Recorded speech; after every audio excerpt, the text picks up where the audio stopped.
हर हर महादेव। तो दोस्तों, हम हैं उज्जैन की नगरी महाकाल और जा रहे हैं ओमकारेश्वर। आज हमारा दूसरा दिन है महाकाल में। तो ये एसी बस ली है हमने अभी जो है। नहीं, तो अभी जा ही रहे हैं दोस्तों, बस में बैठे हैं, पहुंचते हैं ओमकारेश्वर। तो जैसा कि आपको पता है कि हम लोग महाकाल उज्जैन आए हुए हैं। तो हमारा डे 1 हो गया है कंप्लीट, जो कि आपने व्लॉग में देख ही लिया होगा। और आज है हमारा डे 2 जिसमें हम जा रहे हैं ओमकारेश्वर। तो हमने यहाँ पर टिकट ले ली है अपनी, और हम हैं यहाँ पर फिर से एक एसी बस में, आप देख सकते हैं, जो आधी खाली पड़ी है। यहाँ से लगभग 125 किलोमीटर है, यहाँ से लगभग 125 किलोमीटर है ओमकारेश्वर। लेकिन टाइम सबसे ज़्यादा लगता है, 4 साढ़े 4 घंटे लगते हैं 100-125 किलोमीटर कंप्लीट करने के लिए, क्योंकि यहाँ पे जो है सौंदर्यकरण का काम चल रहा है, सड़कों का चौड़ीकरण हो रहा है। 2026 में आने वाला जो कुंभ का महासंगम है वो यहीं पे होना है, इसलिए काम जोरों शोरों से है।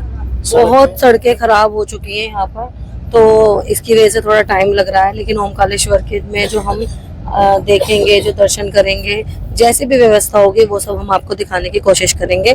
तो वीडियो में बने रहे ना ओमकारेश्वर के दर्शन करने के लिए। हर हर महादेव।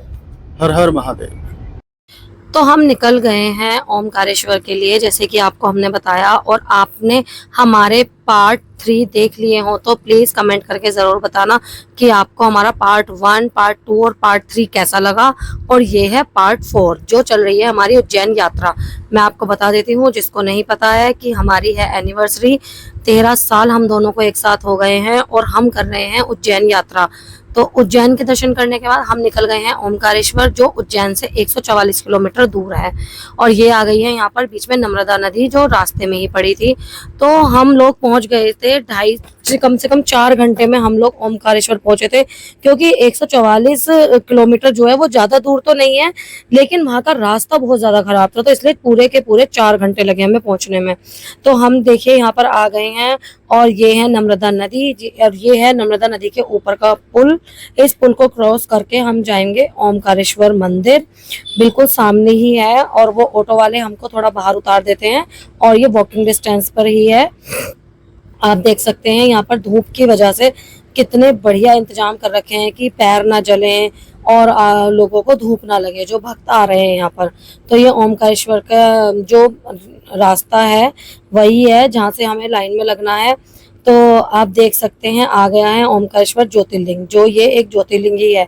और ये भी एक गुफा वाला एक छोटा सा मंदिर था, लेकिन हम लोगों को दर्शन करने के लिए हो रहे थे हम लोग लेट, तो हम लोग फटाफट पहले दर्शन की लाइन में लगे।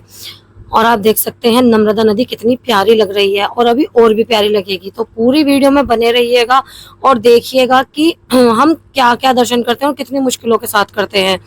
तो चलिए चलते हैं ओमकारेश्वर, जो कि एक ज्योतिर्लिंग है। और हम यहाँ पर लग चुके हैं लाइन में, और देख सकते हैं आप लिखा है रैंप नंबर 5, यानी कि रैंप नंबर 1 से लेके रैंप नंबर 5 तक का रास्ता था, जो कि इतनी देर में हमारा नंबर आया यहाँ पे। इस लाइन में लगे हुए ही हमें 2.5 घंटे हो गए थे। 2.5 घंटे के बाद हमें दर्शन हुए थे, क्योंकि इतनी भीड़ थी। और आप समझ सकते हैं कि रैंप जो था ना, वो स्लाइड वाला रैंप था, जो सीढ़ियां नहीं थी, जो स्लाइड होती है ना, वो थी। उसकी वजह से बहुत ज्यादा भीड़ थी यहाँ पर, लेकिन ऊपर से धूप नहीं लग रही थी, तो बहुत अच्छा लग रहा था और बहुत मजा भी आ रहा था, क्योंकि भोलेनाथ के जयकारे लग रहे थे। और क्या ही कहने की, जब हमारी शादी की सालगिरह हो और भोलेनाथ हमारे साथ हो और हम दोनों एक साथ हो, तो क्या ही मजा आ रहा था, हमें बहुत अच्छा लग रहा था। और हम अपने बच्चों को साथ नहीं लाए थे, क्योंकि गर्मी बहुत थी। और आप देख सकते हैं हम पहुंच गए हैं मंदिर के अंदर। जैसे कि मैंने आपको उज्जैन में दिखाया था, महाकाल के जस्ट बराबर में जो मंदिर था ओमकारेश्वर का, सेम वही है, वो इसकी कॉपी है। और ये है ओरिजिनल मंदिर, वो वाला।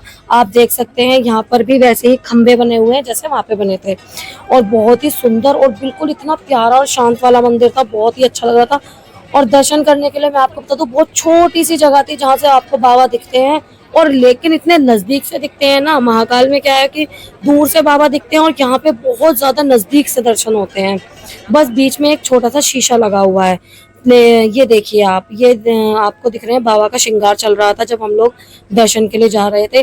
और आप प्रसाद, फूल, पत्ते जो भी लेकर जा रहे हैं वो यहीं पर चढ़ जाते हैं। और ये देखिए बिल्कुल छोटा सा एक कमरा है जहाँ पे दर्शन होते हैं बाबा के।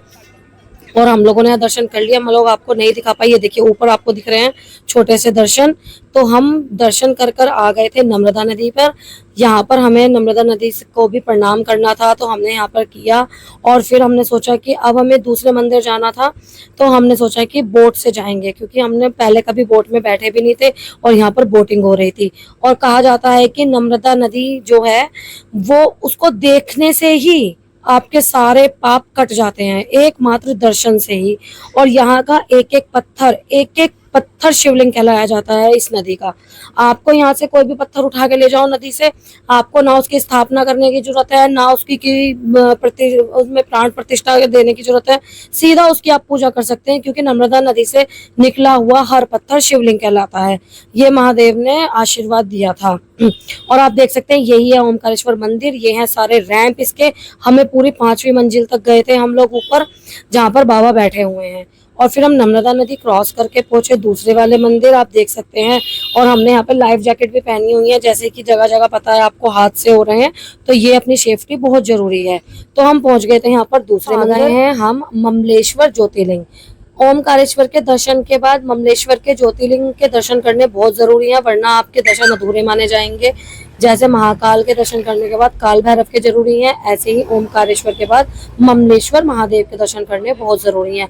और यहाँ पे तो हमें इतने प्यारे दर्शन हुए कि हमने अपने महादेव को छुआ भी और उनसे आशीर्वाद भी लिया। और कहा जाता है कि यहाँ पर सीधा गोमुख से जल आता है।